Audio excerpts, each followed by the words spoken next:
Video చూస్తున్నటువంటి ప్రతి తల్లిదండ్రులకు నేను ఒక విషయం చెప్తాను, జాగ్రత్తగా వినండి. నేనేమంటున్నానంటే, ముందు మీ పిల్లలకు పెళ్లి చేయటం బంద్ చేయండి. ఎందుకు పెళ్లి చేయటం బంద్ చేయండి అంటున్నానంటే, జాగ్రత్తగా చివరి వరకు ఈ మాటలు వినండి. ప్రతి తల్లిదండ్రులు పెళ్లిలో అటు అమ్మాయి తరపు వాళ్ళు కానీ అబ్బాయి తరపు కానీ ఏం చేస్తారంటే అప్పగింతల కార్యక్రమం చేస్తారు. ఇక నుంచి నా కూతుర్ని నీకు అప్పగిస్తున్నానని, ఇక నుంచి నా కుమారుణ్ణి నీకు అప్పగిస్తున్నానని చెప్పేసి అప్పగింతల కార్యక్రమం చేస్తారు. అయితే నా ప్రియమైన తల్లిదండ్రులారా, నేను ఇది చూశాను గనక నేను రీసెంట్గా నిన్ననే ఈ విషయాన్ని మరలా చాలాసార్లు చూసా, మరలా గమనించాను గనక ఈ విషయాన్ని చెప్తున్నాను.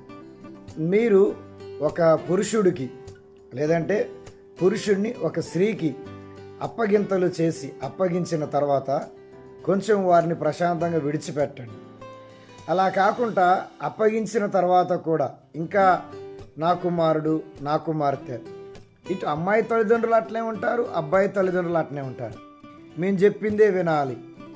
చాలామంది అమ్మాయి తల్లిదండ్రులు, మీరు ఆల్రెడీ ఒక ఇంటికి మీ అమ్మాయిని ఇచ్చిన తర్వాత అక్కడ ఎటువంటి పరిస్థితులు ఉంటాయో ఆ పరిస్థితులకు అనుగుణంగా నడుచుకోమని చెప్పండి.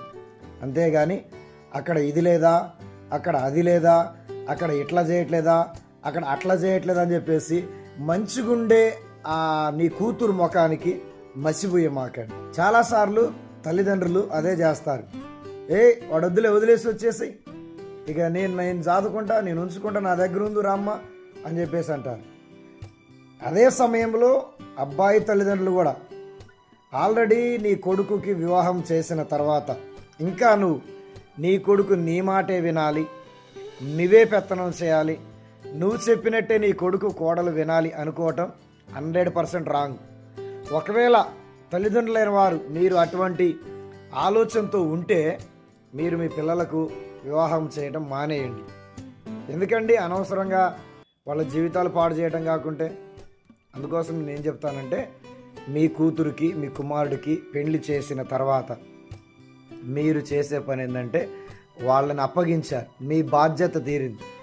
మంచైనా చెడైనా కష్టమైన సుఖమైన నష్టమైన లాభమైన ఏదేమైనప్పటికీ వాళ్ళకు ఒక అనుభవం రానివ్వండి, వాళ్ళు నేర్చుకోనివ్వండి, వాళ్ళ జీవితాన్ని వాళ్ళు కట్టుకోనివ్వండి, వాళ్ళ కుటుంబాన్ని వాళ్ళు కట్టుకోనివ్వండి.